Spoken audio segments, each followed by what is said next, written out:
আমরা আশ্বাসের প্রতি বিশ্বাস নয়, আমরা বাস্তবায়নের প্রতি বিশ্বাস। শিক্ষার্থী থাকার মতো কিন্তু হলে কোনো ব্যবস্থা নাই। এখানে যে শিক্ষা সংকট, এই সংকটগুলো নিরসন করতে হবে।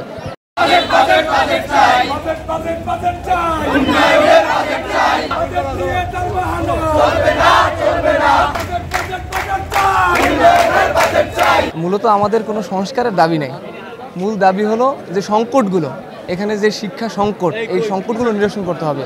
আমরা এর আগেও দাবি তুলছি, আন্দোলন হয়েছে, তখন আমাদেরকে আশ্বাস দেওয়া হয়েছে, কিন্তু কথা হলো ছাত্ররা তো দৃশ্যমান কাজ দেখতে চায়, আমরা সেই দৃশ্যমান কাজটা পাই নাই।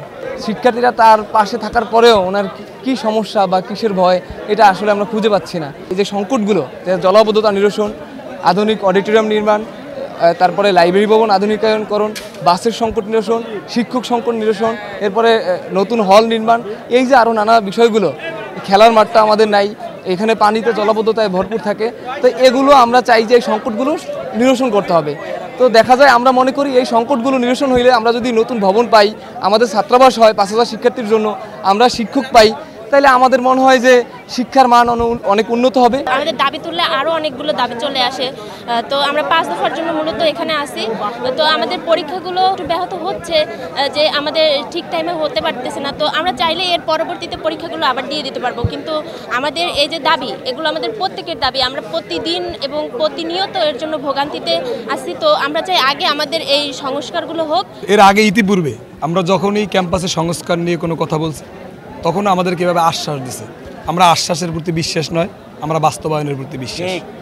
যতক্ষণ না পর্যন্ত আমাদের দাবিগুলো আমরা দৃশ্যমান বাস্তবায়ন না দেখব, ততক্ষণ পর্যন্ত আমরা আমাদের আন্দোলনকে চালিয়ে যাব ইনশাআল্লাহ। টানা সপ্তমবারের মতো বেস্ট টিস্যু পেপার ব্র্যান্ড হিসেবে স্বীকৃতি পেয়েছে বসুন্ধরা টিস্যু। আজকে আমাদের যে মানে এই বিএম কলেজের যে 22টা ডিপার্টমেন্ট আছে, সেখানে কোনো কার্যক্রম চলবে না, শুধু আমাদের 2টা কার্যক্রম চলবে।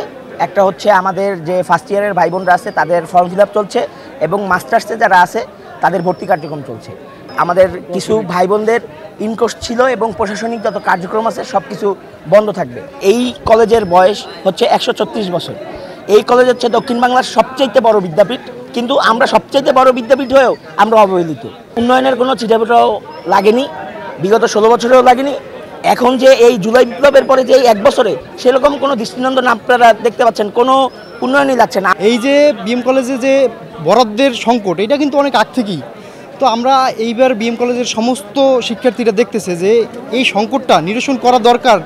যে আমাদের আবাসন ব্যবস্থা, বিএম কলেজে কত শিক্ষার্থী আছে সবাই কিন্তু অবগত এই ব্যাপারে, যে অনেক শিক্ষার্থী বিএম কলেজে, কিন্তু এই বিএম কলেজে অনেক শিক্ষার্থী প্রত্যন্ত অঞ্চল থেকে আসে, দরিদ্র হতদরিদ্র, তারা কিন্তু হলে থাকতে পারে না, তাদেরকে সিট ভাড়া দিয়ে কিন্তু এত থাকা সম্ভব না। সে জায়গায় আমাদের 5,000 শিক্ষার্থী থাকার মতোও কিন্তু হলে কোনো ব্যবস্থা নাই। আমরা দেখা গেছে এই কষ্ট করে গেলাম, কিন্তু আমাদের যারা জুনিয়র আসবে তারা যেন এই কষ্টটা না করে।